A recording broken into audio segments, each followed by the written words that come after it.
So could you tell us about the first signs that led to your mother's diagnosis of Alzheimer's, and tell us something about what the diagnosis process was like?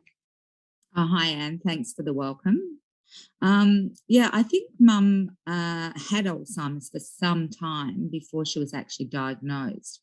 I kept pushing her GP to say, look, something's not right, because I spent a lot of time with Mum.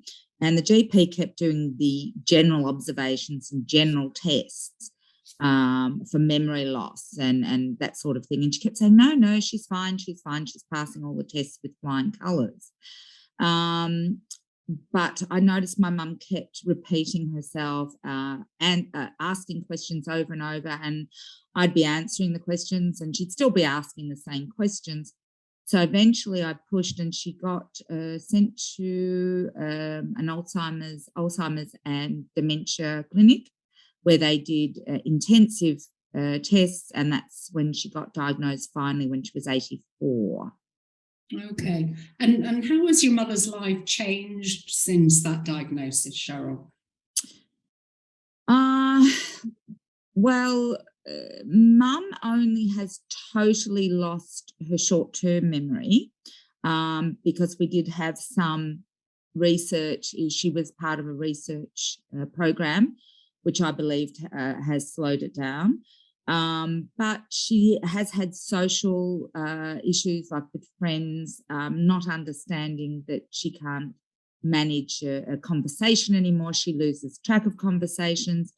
She stopped being able to cook because she forgot that food has to stay in an oven for a certain amount of time. But I mean, she'd been married since she was 18. She'd cooked all her life. She couldn't use her washing machine anymore. They, of course, took her driver's license off her, so her independence was gone.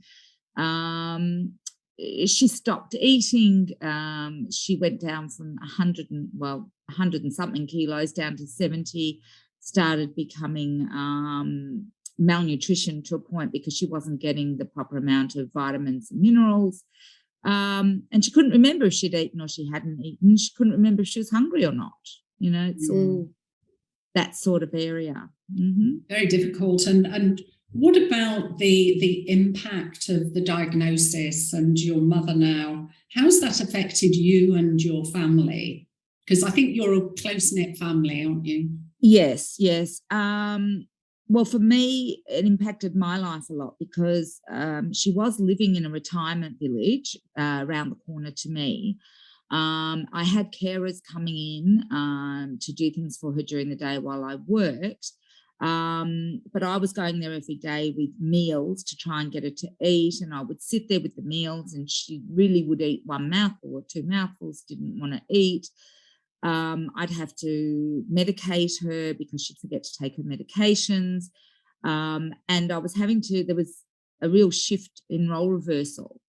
And I was having to treat her more and more like a child, but she had enough nous left still to know that this wasn't acceptable. So she'd get very angry with me and then remind me that she was my mother, that I'm not her mother. No, that's very, very, very tough on everybody, I think. Yes. And last question, Cheryl, about the research trials. So what made you decide rather to take part in research trials with your mother? And what's your hope for the Bionics Institute research with Professor Kate Hoy here? Well, luckily I work in the health industry. One of the doctors I worked with was part of the research company that was doing trials in magnetic wave therapy or electronic wave therapy. And he got her onto a trial straight away when she first got diagnosed. And she is way better this far down the line than in general with Alzheimer's. She's still able to shower herself. She's fully continent. We can still take her out with us, and she can still share family occasions and all that sort of stuff. But you do lose your parent way before they're dead. They go slowly and in front of you, and you don't have that connection anymore. And I'm hoping that research in the next foreseeable future, we'll be able to slow it down even more, the progression even more. If not cure it, at least slow it down so you can enjoy their company and they can enjoy life, not just exist, they can actually participate in life. And that's what I'm hoping will happen. Great. Thank you so much for that, Cheryl. Lovely explanation of the experience from a family, a carer and patient point of view. Thank you very much. You're welcome.